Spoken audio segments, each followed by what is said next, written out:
Rishabh, and in this video I'm going to talk about how to set up a budget in Amazon Web Services. See, I recently was working on a project where it required me to add a storage service, for which the tutorial I was following used Amazon S3 simple storage services. And I was a little skeptical to enter the details from my free tier account because I had no intention of spending money.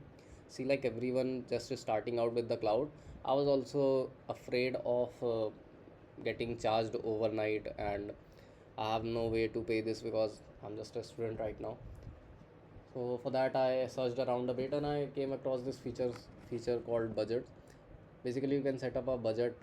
It will be a specific threshold, and once that budget is exceeded, once that threshold amount is exceeded, you will get notified via your mail.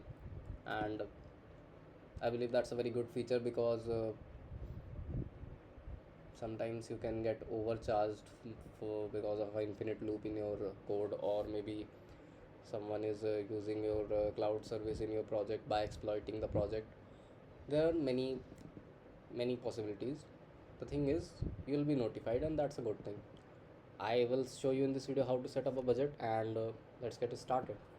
So here in the console, see, this is a root account. One more thing before I jump into it: if you are accessing the AWS console via identity and access management account, means it's not the root user, you might not be allowed to set up a budget. So for that, you'll have to ask the administrator, ask your root user who allow you those privileges. So if you are not seeing that budget option, it might be because of that. uh, Currently I'm in the root login. This is my own account. This is the free tier. So you can just search billing and cost management.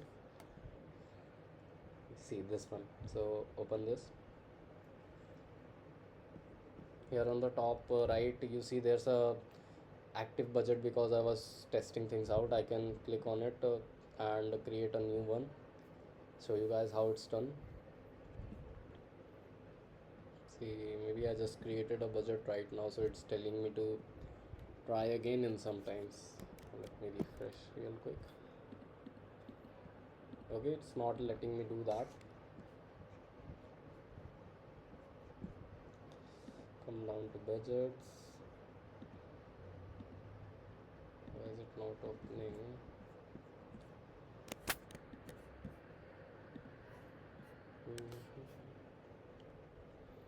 Okay, see, now I'm met with this screen. So as you can see, this is my budget where I set up a zero spend budget template. See, they have these I'll show you. Click on this create budget and see, there are two options. You can either create a custom budget, or you can choose from the template provided by the company. I will advise you all to go with the zero spend budget if you are in my shoes. Means you are a person with a free tier account and you are not looking to spend any money on it. So they have these templates, predefined templates, such as a zero spend budget or monthly cost budget, where you can uh, set up a monthly limit. I'll just go with a zero spend budget. You can name your budget, such as mine was for a billing project. After that, you can enter multiple email addresses, such as if you're working with a team, you can enter the email addresses of all the team members, so that everyone gets notified once your project has surpassed the budget limit. So I'll go ahead and put some of my personal email addresses.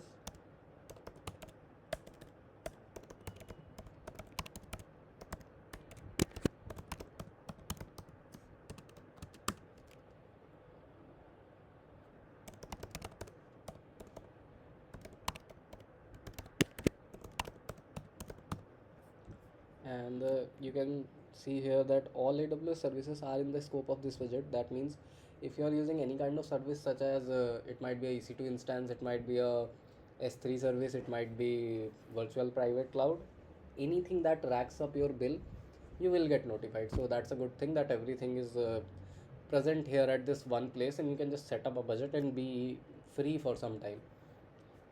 So just this is pretty much it. You can click on the create budget, and this will create a budget for you.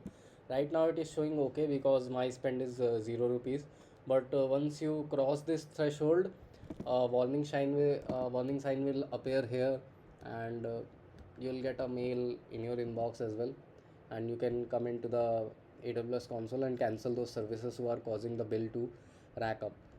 Again, this is not like a kill switch where if your budget is exceeded, all the services are cancelled on their own. No, that does not happen here. You'll have to manually log in and pause the services or maybe delete the instances, but it will not do that on its own. If you really want to do that, there are some initiatives by cloud providers, such as I think Amazon has a sandbox feature where you can use limited services in a very controlled environment, and Amazon will pay your bill on behalf. See, all the cloud providers take newcomers very seriously because they are going to be their future customers. There have been multiple instances where a user was billed a very big amount while he was oblivious that his code might create that big of a bill. So if it is a student or a new startup, in many cases if they reach out to the cloud providers, they waive off their bills because for them a long term user is more valuable than the bill that was created. So I think that is a good initiative by all the cloud providers, and we can all take advantage of that. For this one, if you are on a free tier account, just set up a budget, and I will advise you to still log in every week to your console to monitor the activities if you have multiple projects running under the same account, because unexpected things can happen while you're still learning. So yeah, be safe, keep on exploring, and have a good one. I'll see you guys in the next video.